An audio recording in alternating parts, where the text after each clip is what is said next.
guys, what's up? Welcome back to my channel Less Stress Travel, your #1 channel when it comes down to handling your stress through the right minerals, the right vitamins, the right diet, bringing everything together and giving you the overall health and the reduced stress levels you deserve for the rest of your life.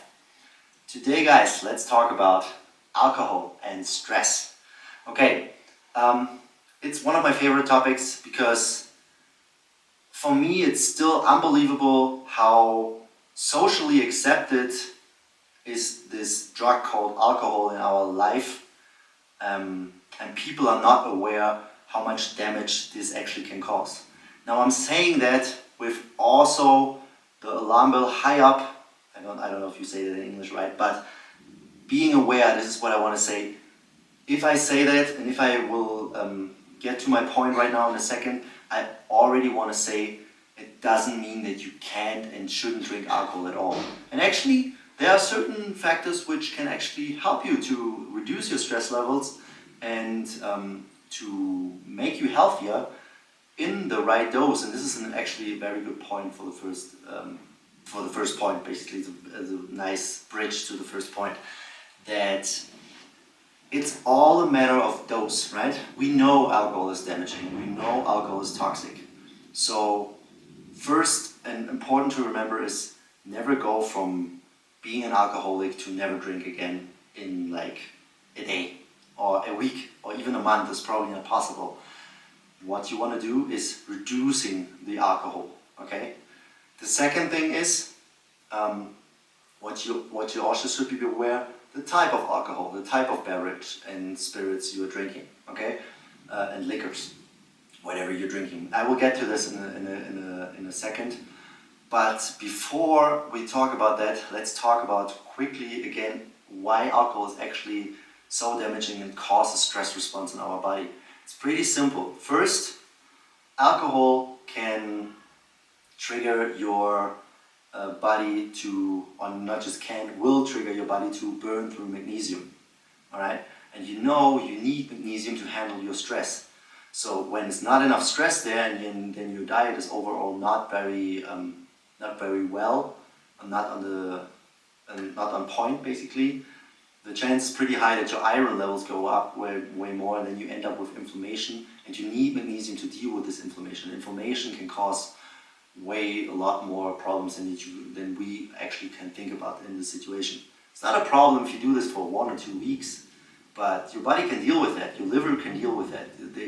But if your diet is not on point, if you don't get the right supplements, and drinking constantly, that is a problem. That is, you can tell me whatever you want, that is a problem. But more important is the fact that alcohol contains calories. 7 kilocalories for each gram you take in calories. And these calories are empty calories. They come with no minerals, no enzymes, no vitamins, nothing, right? It's the same like bread. Bread is also empty calories, right? They are burned bacteria and germs in there, which don't, in the process of producing the bread, and with the alcohol it's basically the same thing. It's just empty calories, and not just that, it's also making you, it's a toxin, right? It's a toxin, and it's a huge problem. So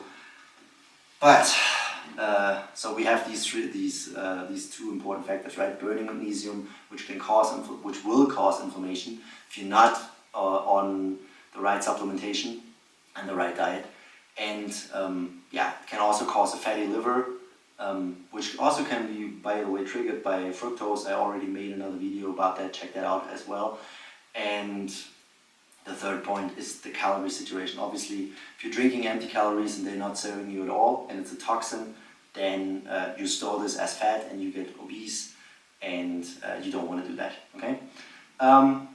But I'm not here to tell you not to drink anymore. I'm here to tell you what is a better option. And I mean, I'm German, and in Germany we drink a lot of beer. And I'm not gonna lie to you, I love beer. I love to enjoy my beer sometimes, but I'm cool actually with, I would say, maybe every 2 to 3 weeks, maybe 1 or 2 beers, completely fine with me. I don't have to drink every week. It's not necessary. There are people out there that are not they're maybe just drinking for New Year's maybe, and then for their birthday, maybe twice a year. Great, if you can do that, perfectly. But I want to say one more thing, which is super important. The type of alcohol will also make a difference on your stress. And to point that out, actually, let's talk about testosterone for a bit. Alcohol, and everybody should, especially men, will probably agree with that. If you drink too much, your testosterone level will drop. Definitely, right? You notice that immediately, and every guy knows what I'm talking about. But more important is also the fact that happens more likely with beverages like beer. But there are other alcohols which actually can increase a little bit your testosterone levels as well. And one of them, and I don't like it from the taste, but it's actually been proven by studies, is whiskey. If you drink like whiskey, I think vodka as well, I'm not completely sure about that, but definitely whiskey. I know that from a good friend of mine. He made me aware of that. You can work a little bit with whiskey if you love to drink whiskey. Good news for you. Maybe once every 2 weeks having a glass of whiskey is completely fine, but also be aware of that there's a certain dose. If you drink like not just 1 but 4 to 5 glasses of whiskey, your testosterone level will drop again. What has that to do with your stress response? Of course, if your testosterone level is lower than normal, your body is in an alarming situation and it has to balance that out in some way, okay? And then it will try to produce more of the testosterone. Well, how we produce testosterone from the cholesterol in combination with magnesium, we produce our sexual hormones like testosterone. If you don't have this on board, then you have a problem. Your body will try to grab certain minerals from your bones, from your hair, from the structures inside, especially magnesium. And again, if magnesium is not on board, we will have problems with inflammation. So always think this chain through, right? And probably a lot of more factors. I'm not thinking about this right now, but I mean, just the fact of inflammation, fatty liver, obesity, and dizziness, and testosterone dropping should be making you aware of how important it is to control your alcohol consumption, right? Not saying drink no alcohol at all, but control it, okay? Other than that, click on the video, give me a like, please. That's what I wanted to say. Share this if you maybe know somebody who's constantly drinking and you know from this person that he's definitely drinking, him or her drinking too much. Share that with him. Maybe it's helpful. Maybe I can help with somebody with this information out there.